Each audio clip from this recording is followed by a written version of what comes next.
désaccord, l'accord, mieux que la dissonance, l'harmonie. Bonjour à tous et bienvenue dans votre émission Accord. Votre émission qui vise à ce que vous soyez vrai avec vous, en accord avec Dieu, et vrai avec Dieu, en accord avec vous. Alors, la radio, les médias, les journaux, la télévision, vos collègues, vos voisins, le nombre d'informations que vous recevez par jour est tout simplement hallucinant. Je lisais un article dernièrement qui disait que l'excès d'informations rend malade. L'excès d'informations rend malade. Comment y remédier? On démarre en harmonie.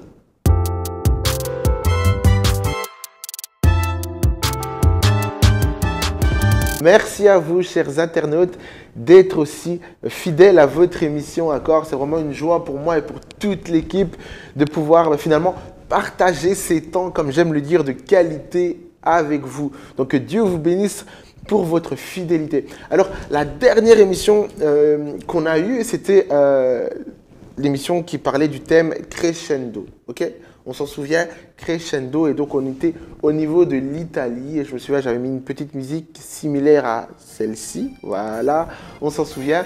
Donc, c'était l'émission crescendo. Et on ne va pas aller très loin, on va rester dans le même pays, l'Italie. Ok?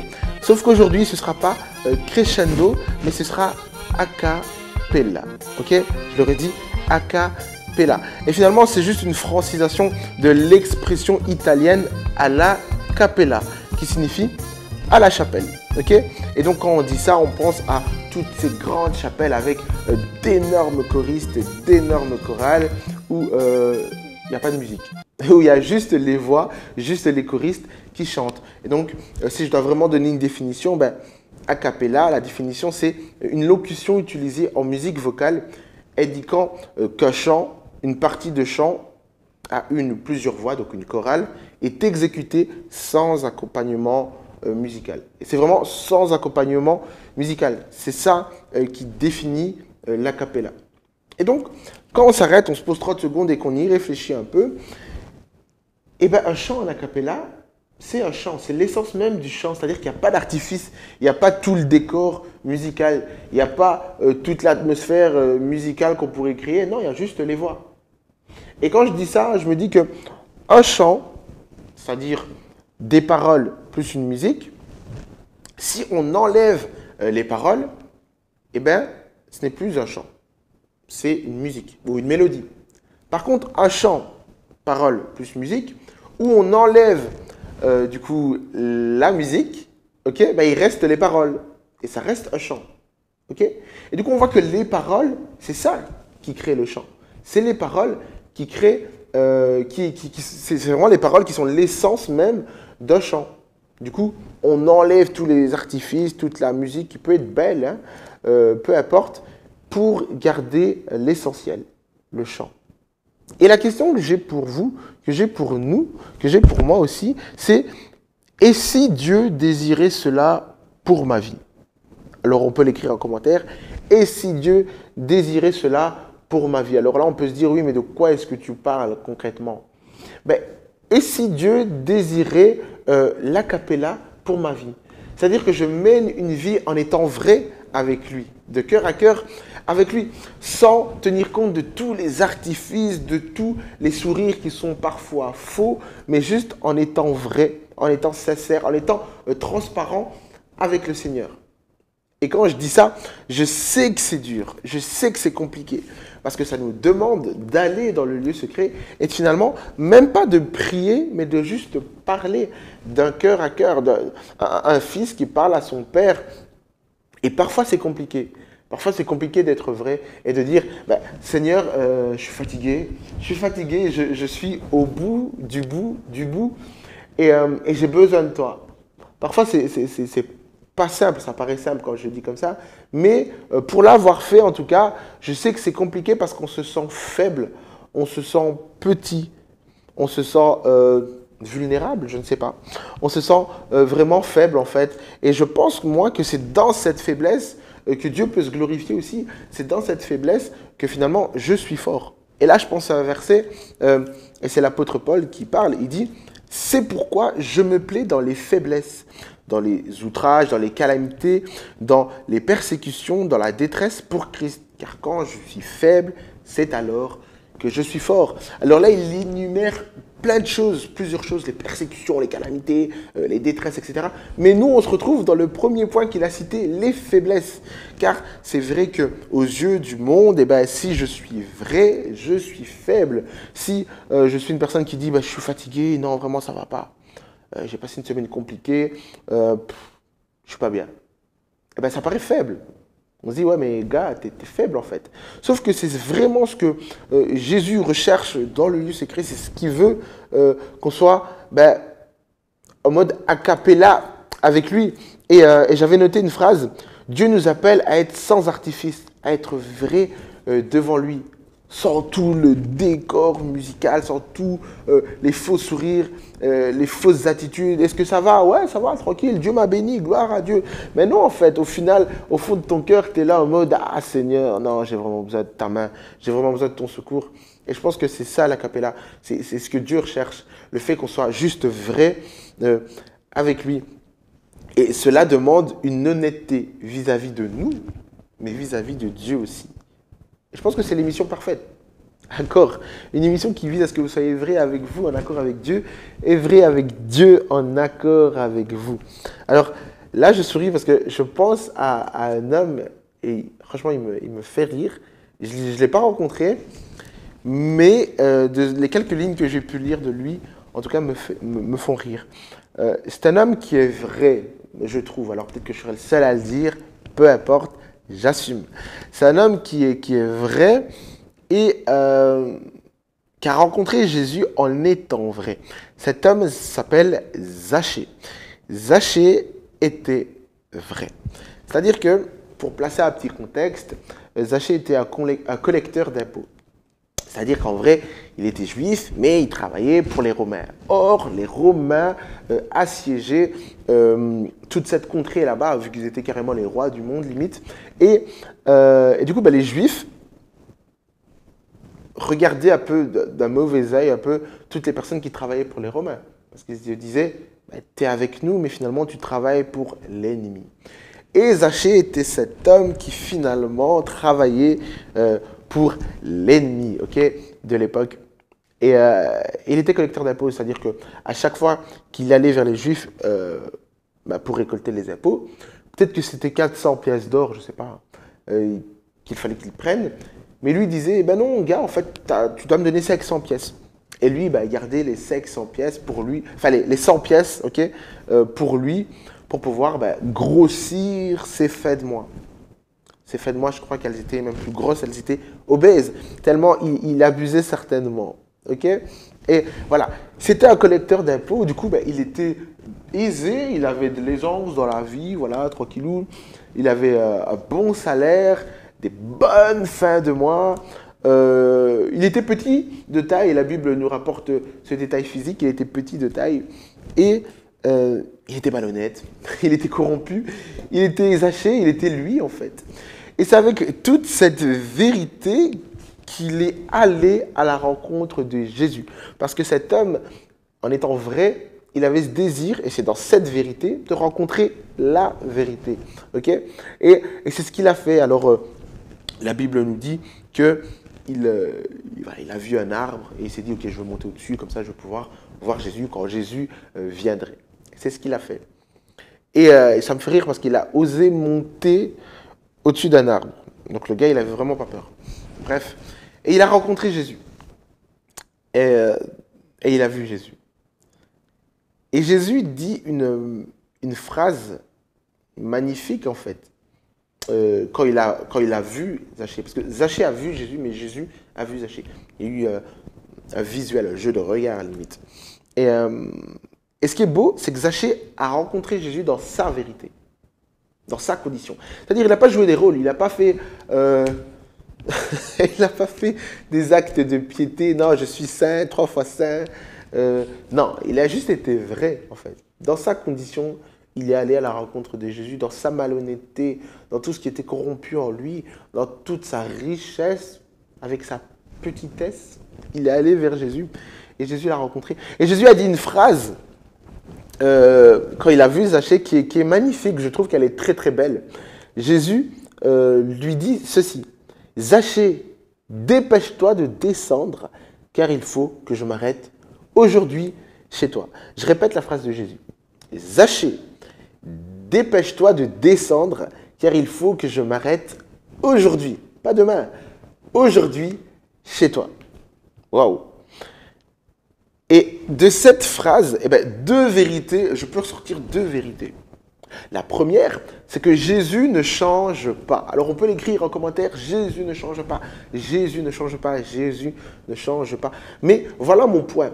Si Jésus ne change pas, à partir du moment où Jésus rencontre une personne qui est vraie, comme Zachée, Jésus est à même de pouvoir dire « Dépêche-toi de descendre car il faut que je m'arrête aujourd'hui chez toi. » Si tu es vrai, Jésus peut dire, tu mets ton nom, X, André, dépêche-toi de descendre car il faut que je m'arrête aujourd'hui chez toi.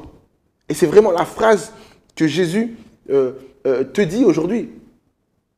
Est-ce que tu peux juste écrire en commentaire « Jésus vient chez moi, youpi » parce que je pense que c'est une joie quand on sait que Jésus s'arrête et que Jésus vient chez nous. Et c'est ce qu'il a dit à Zachée. Dépêche-toi de descendre, gars. Je vais venir chez toi et on va souper ensemble. On va discuter chez toi, dans ta condition, dans ta situation, dans ce que tu vis, dans ce que tu connais, dans même ce que tu ne connais pas. Je viens et je suis là.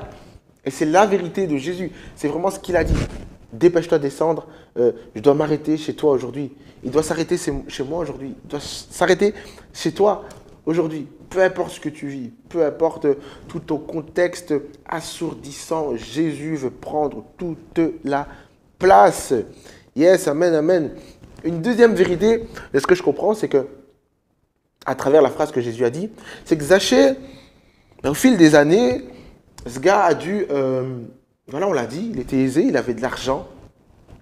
Je veux vraiment l'imager, hein, vous allez vite comprendre mon point. Donc Zachée était petit de taille, mais c'est un gars qui a eu beaucoup d'argent. C'est un gars qui était connu de tous. C'est-à-dire que, qu'on parle de toi en mal ou en bien, tu es connu. Okay? Et c'était son cas. Connu de tous. Zachée était, je pense qu'il avait un certain ego. Je suis Zachée. Okay? On passe d'un Zachée qui était petit à un Zachée qui commence à grandir au niveau de l'ego. Et je pense qu'il a vraiment été vrai jusqu'au bout. C'est-à-dire que quand il est monté dans l'arbre, en fait, il a symbolisé, c'était vraiment une belle image de son ego. C'est-à-dire que le grand Zachée, limite, veut rencontrer Jésus. Et il est monté dans l'arbre. Il était petit, mais il s'est fait grand. Parce qu'en réalité, en lui, il se trouvait grand. Je suis Zachée, je suis connu, tout le monde me connaît, que ce soit en bien ou en mal, peu importe, vous parlez de moi, vous me faites connaître. Okay? Et Zachée était finalement, pas le petit Zachée, mais à l'intérieur, il était le grand Zachée. Et c'est fou la phrase de Jésus. Il commence par Zachée, dépêche-toi de descendre. Descends de ton ego. Descends de ce que tu penses être. Parce que ta vérité, ok, elle est vraie, mais elle est peut-être mensonge. Par rapport à la vérité de Christ. Vous voyez ce que je veux dire? Et il lui dit, dépêche-toi de descendre. Et je pense que c'est cette phrase aussi qui dit à vous, dépêche-toi de descendre de tous tes artifices, de tout ce qui est faux, de tout ce qui est fake. Descends de tes faux sourires. Descends du toit du monde et viens juste parce que j'ai envie de passer du temps avec toi. Et c'est ce que Jésus dit aujourd'hui. Vous savez, je pense, après c'est moi et ce que je pense que Jésus, il devait avoir un certain capteur. Ouais, il devait avoir un capteur. C'est-à-dire que Jésus s'est défini en étant le chemin, la vérité et la vie. Jésus lui-même disait souvent en vérité, en vérité. Et je pense que Jésus il a un petit capteur et que finalement, il arrivait à capter et à voir où étaient les gens qui étaient vrais. Parce qu'on peut se dire avec une foule comme il y avait à l'époque, comment il a pu s'arrêter devant le petit Zachée? Ok? Et je me dis, ouais, il devait sûrement avoir un capteur, quelque chose, pour vraiment se dire, ah ouais, non, ok, ce gars-là, il est vrai. Ok, gars, descends, je vais m'arrêter chez toi. Et je pense que, je dis un capteur, mais c'est juste qu'il est vrai, il arrive à reconnaître la vérité. Et je pense que quand tu es vrai, Jésus, il est à même de pouvoir venir chez toi. Et c'est ce qu'il veut. Donne-moi ta situation qui est assourdissante et je vais la calmer. Donne-moi tout ce que tu penses être vrai et je vais te donner la vraie vérité. C'est ce que Jésus veut pour toi, c'est ce que Jésus veut pour nous. Il veut juste s'arrêter sur nous, s'arrêter sur notre situation. Ok?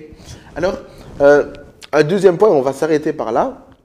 Je pense qu'on l'a dit, a cappella, c'est vraiment faire taire toute la musique, faire taire tout ce qui est assourdissant, faire taire les bruits.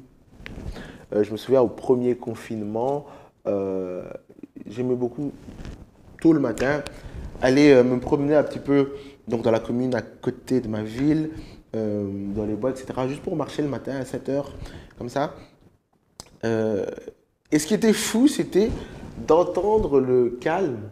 Oui, le calme, ce son est super harmonieux, parce que je pense que c'est Dieu qui orchestre parfaitement le calme. Et le calme divin est harmonieux. Et c'était juste fou de pouvoir entendre ça. Alors quand je pense au calme, je pense à l'inverse du calme, les tempêtes. Et il y a eu ce jour où les disciples étaient dans une barque. Ils étaient dans une barque et Jésus, il était calme. Il dormait, tranquillou, il dormait. Et les disciples étaient là, ils étaient dans ce navire, dans cette barque, tout allait bien, tout le monde était calme. Et puis les tempêtes sont arrivées. Okay, du vent, la pluie, j'imagine des tonnerres. Ils ont dû se dire, waouh, mais c'est quoi? C'est quoi? Ils ont dû paniquer peut-être, peu importe. Mais Jésus, il était toujours calme. Il était là, il dormait. Et les disciples commençaient à s'agiter. Okay? Ils ont commencé à prendre des seaux, j'imagine, sortir l'eau qui était dans la barque et la remettre dans la mer. Okay? Ils devaient faire des grands mouvements. Et là, on comprend que la tempête qui était dehors, qui était externe, leur a été communiquée. C'est-à-dire qu'ils n'étaient plus Pierre, Jean, Jacques. Non, ils étaient devenus tempête. Parce qu'ils ont accepté la tempête qui était autour d'eux, parce qu'ils ont accepté l'atmosphère qui était autour d'eux, ils se sont définis comme étant tempête. Et Jésus a fait quelque chose de beau, il a calmé la tempête. Il n'a pas que calmé la tempête qui était externe, il a même calmé la tempête qui était dans la barque. Ok? Et parfois, souvent, trop souvent, on est un peu comme les disciples. C'est-à-dire qu'on voit des situations qui sont totalement bizarres, agitées autour de nous, et on se dit, ouais non, ok, je vais prendre ce que je connais, mes aptitudes, mes capacités, pour vider l'eau de ma barque, de la barque de ma vie, et pour pouvoir m'en sortir. Et c'est ce que tu fais. Alors que Jésus, il est à côté de toi, il est dans le calme divin, tu vois. Jésus, il est juste à côté de toi, et toi, tu es là, tu t'agites, tu fais des grands mouvements, tu deviens tempête. Tu deviens tempête. Et par la grâce du Seigneur, il y a un moment où tu as un élan de lucidité et tu te dis, je vais réveiller le maître. Malheureusement, parfois, ce n'est pas le cas. Mais pour ceux qui ont cette grâce de pouvoir réveiller le maître, le maître se réveille et il calme la tempête. A cappella, il calme la tempête. Tout le bruit assourdissant disparaît pour laisser place au calme divin. Et c'est ce qu'il a fait dans la vie des disciples. Et je pense que c'est, en tout cas ce jour-là sur la barque, je pense que c'est ce qu'il veut faire aussi dans ta vie.